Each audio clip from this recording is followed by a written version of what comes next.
Qui était El Mencho, le chef de cartel dont la mort a déclenché de violentes émeutes au Mexique? Il était considéré comme le dernier des grands parrains du Mexique. Nemesio El Mencho Oseguera a été tué lors d'une opération de l'armée le 22 février 2026, à 59 ans. Depuis, le Mexique est en proie à une flambée des violences. Portrait de ce criminel violent de nature, selon le spécialiste du narcotrafic José Reveles. Une prime de 15 millions de dollars était sur sa tête.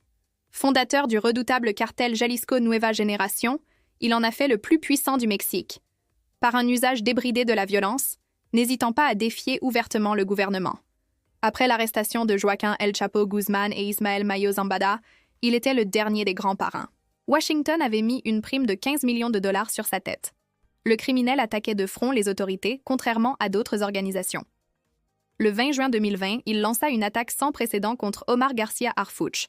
Le secrétaire fédéral à la sécurité publique fut blessé et 3 personnes trouvèrent la mort. 5 ans plus tard, son cartel avait tiré sur la gendarmerie nationale du Jalisco, puis tendu un guet-apens à un convoi de policiers de cet État de l'Ouest mexicain. Ces narcos avaient abattu un hélicoptère militaire au lance-roquettes et provoqué barrages et incendies. Des dizaines de personnes avaient trouvé la mort, dont 20 policiers et 9 militaires. On sait peu de choses sur sa vie, observe José Reveles, même s'il était apparu en 2025 lors de 2 concerts de narco-corrido. El Mencho faisait très attention à ne pas s'exposer publiquement, on sait peu de choses sur sa vie. Les images de lui sont rares. Sur l'avis de recherche américain, il apparaît le visage anguleux. Mais sur celle de la DEA de 1989, on le voit avec les cheveux frisés et des traits plus grossiers. Né en 1966 dans une famille pauvre du Michoacán, il immigre jeune aux États-Unis, où il est condamné dans les années 1980 pour trafic d'héroïne. Il est expulsé après sa peine. De retour au Michoacán, il rejoint le cartel del Milenio, dont il est éjecté. El Mencho quitte son état natal pour le Jalisco voisin, où il fonde en 2009 les Matazetas, bientôt rebaptisé Cartel Jalisco Nueva Generación.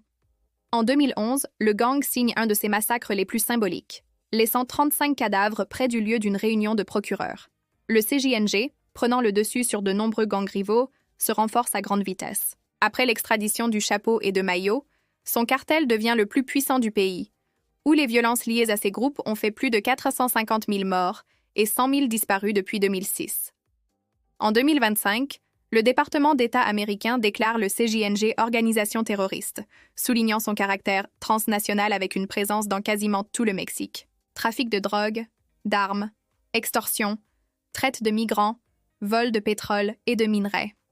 Washington l'accuse d'une litanie de crimes, ne parvenant pas à rivaliser avec ses concurrents qui contrôlent la frontière avec les États-Unis. El Mencho infiltre d'autres marchés. L'Europe, l'Asie, l'Afrique et même l'Australie étaient moins disputés par les Mexicains. Et là-bas, la drogue se paie plus cher, explique José Reveles. Divorcé, Oseguera avait 3 enfants. Son ex-épouse et 2 de ses fils ont été emprisonnés. Elle a été relâchée, tandis que son aîné, alias El Menchito, a écopé de la perpétuité aux États-Unis.